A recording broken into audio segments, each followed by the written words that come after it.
할렐루야 찬양대의 귀한 찬양을 기뻐 받아주신 줄로 믿습니다.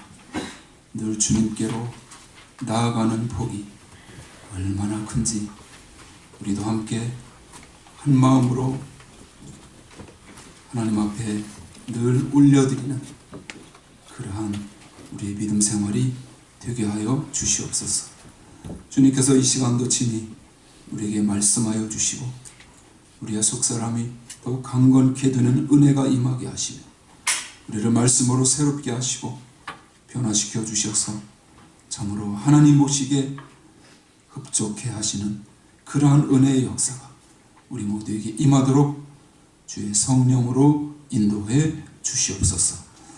몸이 아파서 함께하지 못한 여러 성도들을 주님이 기억하시고 이 시간도 동일한 은혜로 채우시고 위로하시고 새 힘을 공급해 주시기를 간절히 원하고 감사하며 예수님의 이름으로 기도드리옵나이다. 아멘. 오늘 반갑습니다. 지난주 말씀 암송 잘 하셨나요? 조금 길었는데 그래도 제가 예배 묵상기도 하기 전에 항상 읽은 말씀이어서 조금 그래도 아마 익숙해져 있던 말씀일 겁니다. 우리 암송하신 분 앞에 보고 같이 하시고 못하신 분들 보면서 큰 소리로 함께 하시겠습니다. 아버지께 참으로 예배하는 자들은 신령과 진정으로 예배할 때가 오나니 곧 이때라. 아버지께서는 이렇게 자기에게 예배하는 자들을 찾으시느니라. 요한복음 4장 23절 말씀. 아멘. 잘하셨습니다. 계속 다음 주는 보니까 굉장히 짧죠? 네, 짧지만 여러분들이 액자에서 아마 이렇게 종종 보신 말씀일 겁니다. 이따가 설교 말씀 중에 같이 하시도록 하겠습니다. 같이 한번 하실까요? 에발산의 복음을 기억하라. 에발산의 복음을 기억하라. 축구 경기는 전반전, 후반전을 각각 45분씩 진행합니다. 그래서 한 게임을 진행하는데 걸리는 시간은 총 90분입니다. 그런데 선수들이 이것을 쉬지 않고 연달아서 계속해서 뛰면 어떻게 되겠습니까? 축구는 운동 중에서도 아마 굉장히 격렬하고 거친 운동에 속할 것입니다. 그래서 쉬는 시간 없이 연달아서 계속 90분을 뛰면 조금 과장된 표현으로 심장이 입 밖으로 나왔다 들어갔다 할 것입니다. 그래서 중간에 하프타임, 이 하프타임이라는 것을 갖습니다. 전반전을 뛰고 15분을 쉬면서 후반전을 준비하는 것입니다. 오늘 본문은 여호와께서 이 여호수아서 전체에서 바로 하프타임에 해당됩니다. 요단을 건너 가나안 땅에 들어가 여리고성의 대승리를 통해 자만심에 빠졌던 이스라엘 공동체가 그만 아이성 전투에서 참담한 패배를 경험하게 됩니다. 그 원인을 찾아보니 이스라엘 역사에서 씻을 수 없는 아주 뼈아픈 아픔이 있었습니다. 바로 아간의 범죄로 그 흔적이 오늘까지 남아있는데 그것이 바로 아골 골짜기의 돌무더기가 되어 우리에게 보여지고 있는 것입니다. 이제 그 두 차례의 격전을 치른 직후에 일어난 이야기를 살펴보겠습니다. 하나님은 어떤 의도를 가지고 이스라엘 백성을 에발산 앞에 세우십니다. 오늘 본문 30절 말씀을 같이 읽겠습니다. 때에 여호수아가 이스라엘의 하나님 여호와를 위하여 에발산에 한 단을 쌓았으니 여호수아가 에발산에 제단을 쌓습니다. 우리는 먼저 이 제단에 대한 내용을 살펴보기 전에 에발산이라는 지역이 어떤 곳인지 이해할 필요가 있습니다. 이 지역은 세겜 땅입니다. 세겜에 에발산이 있습니다. 이 지역은 매우 중요한 의미가 있는데 이스라엘 역사에서 세겜은 기억의 장소, 확실하게 약속한 확약의 장소이기 때문입니다. 이스라엘은 이때까지 족장 시대를 이어왔습니다. 이스라엘의 대표적인 족장은 여러분이 잘 아시는 대로 아브라함입니다. 그러면 그 다음 두 번째로 대표적인 족장이 누구일까요? 이삭인 것으로 생각할 수 있는데 이삭은 족장이기는 하지만 대표적인 족장은 되지 못했습니다. 두 번째 족장은 바로 야곱입니다. 그만큼 아브라함과 야곱에게는 메시지가 많습니다. 우리는 이 두 인물을 우선 기억해야 합니다. 이 두 사람은 이스라엘의 대표적인 족장이면서 세겜과 아주 중요한 관계가 있습니다. 첫째, 아브라함은 갈대아 우르에서 살던 사람입니다. 그곳은 메소포타미아 문명권이며 이방 땅입니다. 그리고 그는 이방인이었습니다. 그러다가 영광의 하나님이 그의 인생 속에 개입하셔서 그에게 가나안 땅으로 들어갈 것을 명령하십니다. 그는 즉시 짐을 싸서 짊어지고 떠납니다. 그런데 이 가족이 하란에서 머뭇거립니다. 하란은 강을 건너기 직전의 장소입니다. 어떻게 보면 그들이 머뭇거릴 만도 합니다.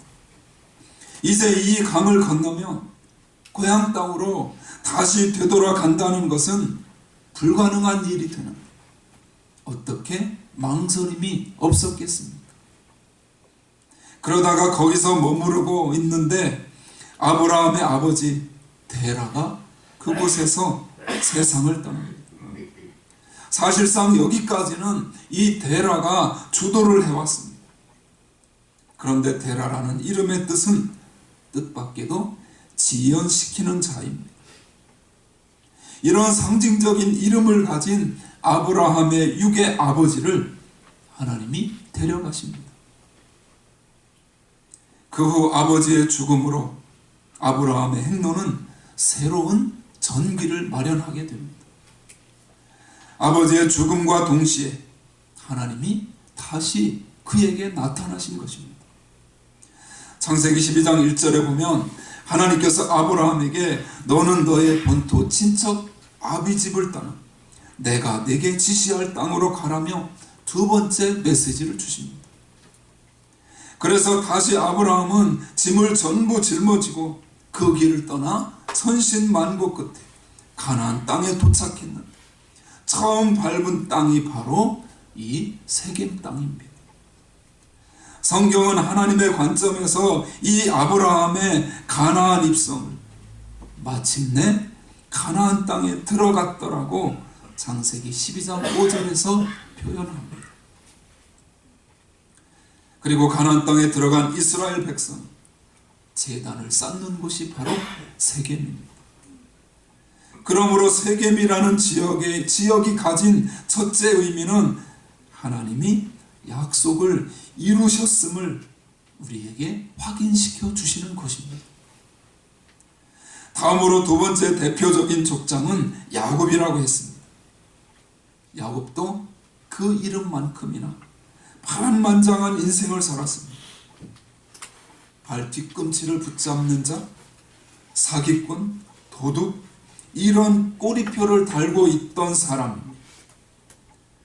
그는 형의 분노를 사게 되었고 야곱을 그냥 두었다가는 아들 둘을 다 잃게 될 것 같아 그의 어머니가 야곱에게 집을 떠나 형의 분노가 풀릴 때까지 피신하도록 합니다. 길을 가다가 야곱은 루스라는 곳에서 그 산 중턱에서 밤을 지내게 됩니다. 하늘에는 수많은 별들이 총총 떠 있고 이슬은 내리는데 오들오들 떨면서 돌을 베개 삼고 잠을 잡니다. 그런데 사닥다리가 하늘에 닿아 있고 천사가 오르락 내리락 하는 환상을 보게 됩니다. 그리고 하나님은 그에게 무엇을 주시나요? 약속을 주십니다. 창세기 28장 13절로 15절 나눠드린 성경 구절 예포월이 같이 좀 긴데요. 천천히 생각하면서 같이 읽습니다. 또 본즉 여호와께서 그 위에 서서 가라사대 나는 여호와니 너희 조부 아브라함의 하나님이요 이삭의 하나님이라. 너 두은 땅을 내가 너와 내 자손에게 주리니 내 자손이 이 땅의 티끌같이 되어서 동서남북에 편만할지며 땅의 모든 족속이 너와 내 자손을 인하여 복을 얻으리라. 내가 너와 함께 있어 내가 어디로 가든지 너를 지키며 너를 이끌어 이 땅으로 돌아오게 할지라.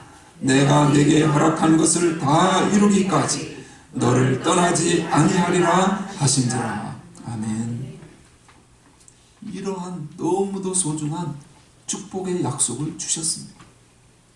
하나님은 돌아오게 하겠다고 약속하시면서 길을 떠나게 하십니다. 야곱은 외삼촌인 라반의 집에 도착합니다.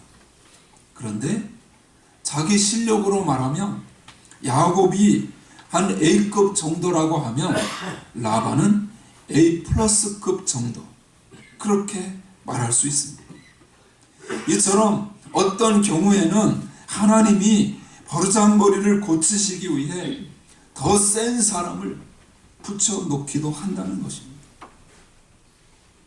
그래서 야곱이 20년을 라반에게 속아서 지내고 20년 만에 돌아오는데 재산을 많이 모아서 옵니다.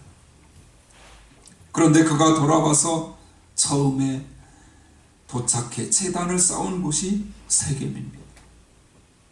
이것은 굉장히 중요한 것을 시사합니다.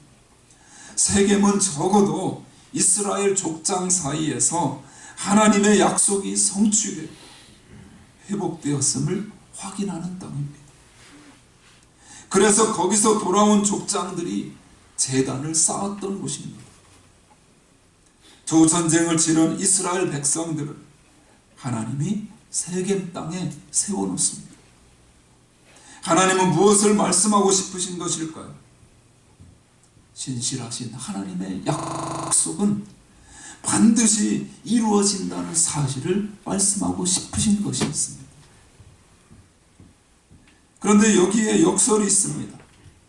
이스라엘 백성이 선 곳은 세겜 땅인 에발산입니다. 그러면 도대체 에발산은 어떤 의미가 있는 것일까? 신명기 11장 29절 같이 읽습니다. 내 하나님 여호와께서 내가 가서 얻을 땅으로 너를 인도하여 들이실 때에 너는 그리심 산에서 축복을 선포하고 에발산에서 저주를 선포하라. 이 말씀에서 하나님은 모세가 율법을 받을 때 그 땅에 들어가거든 그리심 산에서 축복을 선포하고 에발산에서는 저주를 선포하라고 하셨습니다. 그래서 지금 이스라엘 백성들이 들어가서 서 있는 땅인 에발산에서는 저주를 선포하도록 되어 있는 것입니다. 오늘 본문의 30절을 제가 다시 한번 읽어드리겠습니다. 때에 여호수아가 이스라엘의 하나님 여호와를 위하여 에발산에 한 단을 쌓았으니, 여기서 아주 중요한 메시지가 있습니다. 하나님이 세겜 땅을 통해서 이곳까지 인도하신 분은 바로 하나님 자신임을 확인시켜 주셨습니다. 그런데 지금 이 백성을 에발산에 세우셨는데 그 산은 축복을 선포하는 산이 아니고 저주를 선포하는 산이라고 말씀하고 있는 것입니다. 그렇다면 하나님이 여기에 그들을 데려다 놓고 다 죽이시겠다는 것일까요? 여기서 하나님이 우리에게 말씀하시고자 하는 메시지는 이런 것입니다. 신실하신 하나님이 약속을 지키시기 위해 이 백성들을 택하시고 부르셔서 가나안 땅까지 인도하셨는데, 이것은 백성들이 순종을 잘해서라든가 열심히 노력해서가 아니라는 것입니다. 우리가 잘하는 것처럼 반대로 행하지 않았습니다.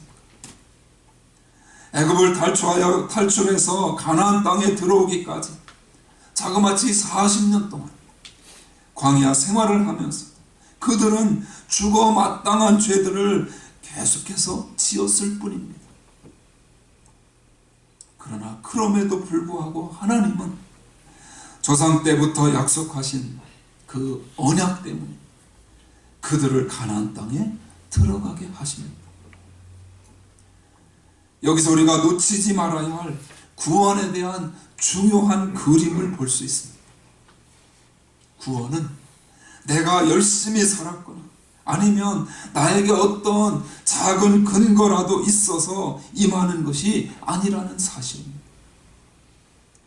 구원의 첫째 근거는 하나님의 일방적인 찾아오심과 사랑임을 기억하시기 바랍니다. 약속에 대한 하나님의 신실하심으로 인해 이스라엘 백성들이 가나안 땅에 들어가게 된 것입니다. 결코 자격이 있어서 들어간 것이 아니라는 말입니다. 그렇게 자격이 없을 수가 있나요? 그렇게 섬기지 말라는 우상을 시시때때로 얼마나 섬겼습니까? 틈만 나면 우상을 만들고 우상을 섬기는 일, 하나님이 가장 싫어하시는 일들을 시시때때로 반복해서 저지른 그들이지 않습니까?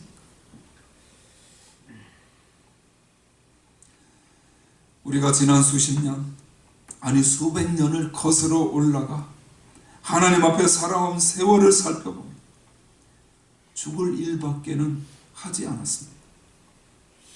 그것이 이스라엘 백성들을 향한 고발이며 오늘날 이 말씀을 대하는 저와 여러분을 향한 고발이기도 합니다. 그 증거가 바로 에발산의 단입니다. 31절 말씀을 제가 읽어드리겠습니다. 이는 여호와의 종 모세가 이스라엘 자손에게 명한 것과 모세 율법책에 기록된 대로 철 연장으로 다듬지 아니한 새 돌로 만든 단이라. 무리가 여호와께 번제와 화목제를 그 위에 드렸습니다. 그냥 소재 곡식으로 드리는 제사가 아니라 반드시 어린 양의 죽음이 들어져야 하는 번제물과 화목제물을 이 단에서 드리는데, 단을 철 연장으로 다듬지 아니한 새 돌로 만들라고 하셨습니다. 그렇게 명하신 이유가 무엇일까요? 우리에게 임한 이 생명의 구원이 인간의 노력에 의해서 이루어진 것이 아니라는 뜻입니다. 구원의 근거는 바로 그 단에 바쳐진 어린 양 예수 그리스도의 피 공로라는 사실입니다. 여러분, 오늘날 교회란 무엇입니까? 왜 우리가 교회에 나와 복음을 들어야 하는 것일까? 교회는 철저하게 우리가 하나님의 자비와 하나님의 용서와 하나님의 긍휼로 살 수밖에 없다는 것을 고백하는 현장인 예배의 자리이기 때문입니다. 그런데 오늘날 복음이 왜곡되어져서 자꾸만 사람의 행위를 강조하고 사람의 공로를 높이는 일들을 하는 경우가 많아지게 되었습니다. 그런데다가 많은 교회들이 예수 그리스도의 향기가 아니라 자꾸만 사람 냄새가 나고 인간적인 어떤 자랑거리들을 가지고 서로 경쟁하는 공간으로 변질되고 있다는 것입니다. 여러분, 교회는 그런 것이 아닙니다.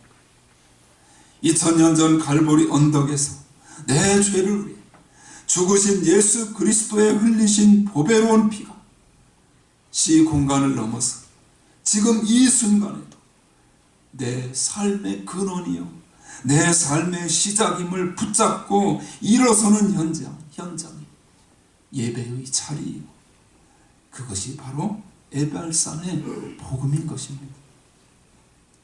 그런데 이 산에서는 저주를 선포하도록 되어 있습니다.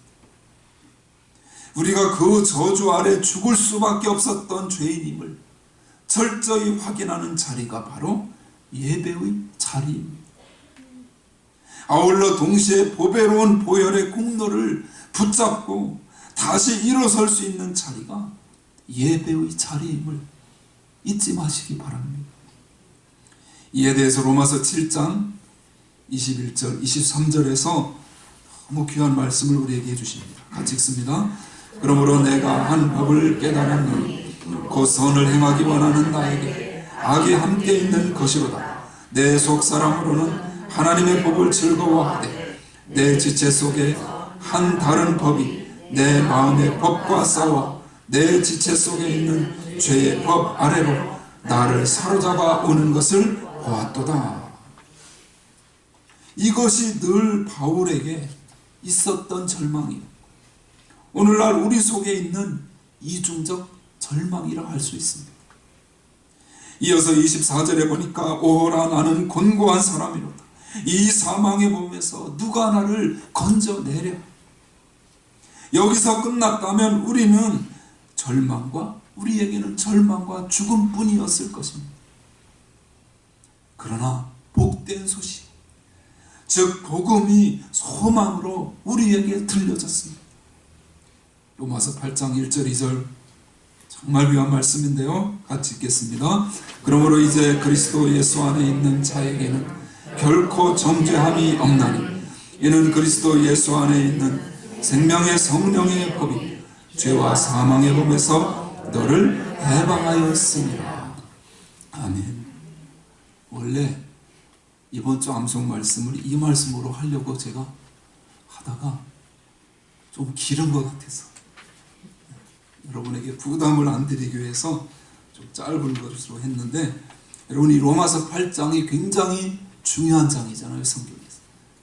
그래서 로마서 8장을 암송도 많이 하고, 아마 멕시코에 지난번 선교팀 갔다 온 우리 영상 볼 때도 그들이 그 하나님 말씀 막 암송하는 영상을 같이 봤지 않습니까? 이 말씀 많이 암송하는 말씀인데 깁니다. 8장도 굉장히. 그런데 정말 여러분 보시면 아시겠지만 한 말씀 한 말씀이 얼마나 귀한지 모릅니다. 그 8장의 스타트, 이 1절, 2절 말씀도 너무 귀해요. 여러분들 이번 주 말씀 암송하는 거 짧고 금방 암송할 수 있으니까 하시고, 그 암송 빨리 하시고 나서 이 말씀도 한번 도전해 보십시오. 로마서 8장 1절 2절 말씀도 한번 암송하면, 그리고 우리가 그 말씀 자꾸 생각하고 또 암송하다 보면 우리에게 영적인 힘이 막 생깁니다. 하나님의 용서하심과 성령님의 인도하시는 그 법이 나를 사로잡아 인도하신다는 그 사실을 우리는 경험해야 되지 않겠습니까? 여러분, 바로 이것이 에발산의 복음입니다.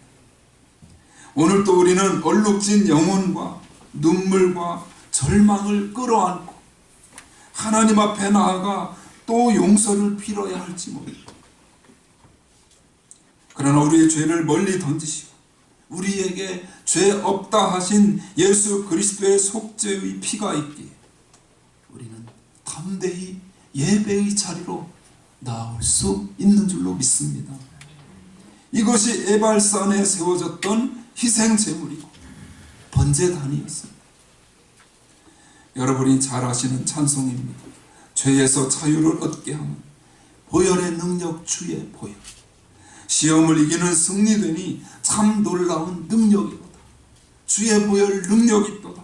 주의 피 믿음, 주의 보혈 그 어린 양의 매우 귀중한 피로다.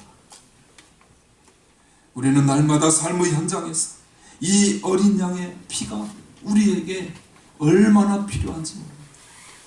우리 속에서 끊임없이 더러운 죄악들이 자꾸만 솟아올라오기 때문입니다. 다시 오늘 본문 34절을 우리 같이 한번 읽겠습니다. 34절입니다. 그 후에 여호수아가 무릇 율법책에 기록된 대로 축복과 저주하는 율법의 모든 말씀을 낭독하였으니, 여호수아가 백성들 앞에 축복과 저주의 말씀을 낭독했습니다. 선택하라는 이야기. 후에 여호수아가 하나님 앞에 부름을 받기 전에도 그는 모든 백성을 세워놓고 그 중요한 메시지를 선포합니다. 여호수아 24장 15절 전체는 굉장히 깁니다. 뒷부분만 우리가 이번 주에 같이 암송하기 원하는데, 이 표를 보시고 이 말씀 여호수아 24장 15절 하반절 말씀 같이 읽습니다. 너희 섬길 자를 오늘날 택하라. 오직 나와 내 집은 여호와를 섬기겠노라. 당시에 우상을 찾고 우상을 섬기고 우상주의로 많은 사람들이 달려가는 그 상황에서 여호수아가 말하는 것입니다. 너희 섬길 자를 오늘날 택하라. 오직 나와 내 집은 여호와를 섬기겠노라. 얼마나 멋있는 고백이요, 주장입니까? 그런데 이것이 선택하라는 이야기일까? 여기에 복도 있고 저주도 있으니 알아서 택하라는 뜻일까? 자녀를 키워보면 이런 심정이 조금 이해가 되실 것입니다. 아이들이 좀 크면 말을 잘 안 듣습니다. 말을 안 듣는 아이를 달래고 또 어르고 설득하다가 안 되면 엄마들이 열이 조금 오릅니다. 그렇죠? 그래서 잘하는 말이 뭐죠? 밥을 먹든지 말든지 내 마음대로 해. 공부를 하든지 말든지 내 마음대로 하라. 그렇게 소리를 지릅니다. 저희만 그랬던 것 같아요. 이것이 아이에게 선택과 선택권과 자유를 주는 것일까요? 정말 마음대로 하라는 것인가요? 안 그렇습니다. 오히려 더 극단적인 말입니다. 쉽게 말해서 너는 선택할 여지가 없으니 까불지 말라고 하는 이야기 아닌가요? 본문 말씀도 이와 비슷합니다. 축복과 저주를 동시에 말씀하시지만 이것이 선택하라는 이야기가 아님을 알 수 있습니다. 33절 말씀을 제가 읽어드리겠습니다. 33절 온 이스라엘과 그 장로들과 유사들과 재판장들과 본토인뿐 아니라 이방인까지 여호와의 언약궤를 맨 레위 사람 제사장들 앞에서 궤의 좌우에 서되 절반은 그리심산 앞에 절반은 에발산 앞에 섰으니 이는 이왕의 여호와의 종 모세가 이스라엘 백성에게 축복하라고 명한 대로 함이라. 결국 하나님의 진짜 마음은 축복을 주고자 하시는 것입니다. 그런데 하나님이 이 완악한 백성들을 하도 많이 겪으시다 보니 축복과 저주를 같이 두시고는 이것을 선택하라고 말씀하시는 것처럼 여겨졌다는 것입니다. 이것이 신명기 여호수아 내내 저주와 복을 함께 기록하시는 이유입니다. 결론적으로 이것은 선택하라는 말이 아닙니다. 오히려 우리에게는 선택권이 없다는 말입니다. 그런 면에서 이제 저주가 하나님의 본 마음이 아닌 것을 알았습니다.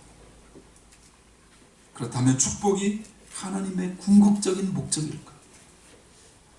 우리가 말을 잘 들으면 축복해 주시고 말을 듣지 않으면 하나님이 가끔 손을 대시고, 기독교를 이런 식으로 알면 잘못 알고 있는 것입니다.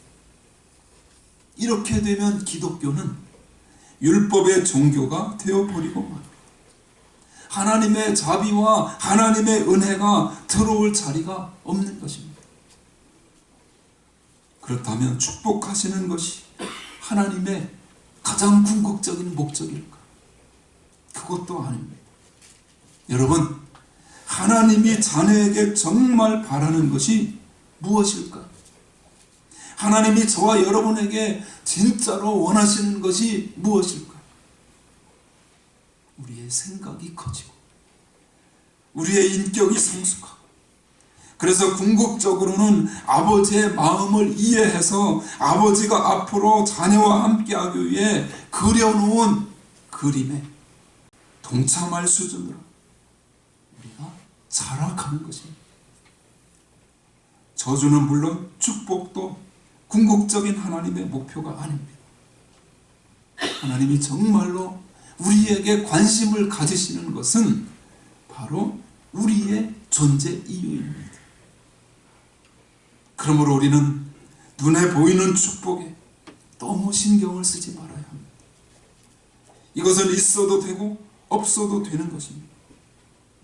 그러므로 정말 중요한 것은 하나님께서 우리를 하늘의 상속자로 부르셨다는 사실입니다. 하늘의 상속자로 저와 여러분을 삼아주셨다는 사실입니다. 사랑하는 여러분, 그런 의미에서 우리의 관심과 초점을 좀 더 높은 곳에 두어야 합니다.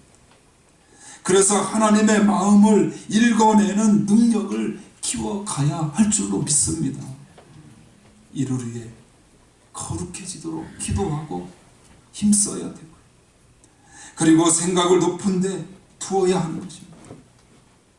이것이 성경 전체의 메시지이고 오늘 우리에게 주시는 에발산의 복음입니다.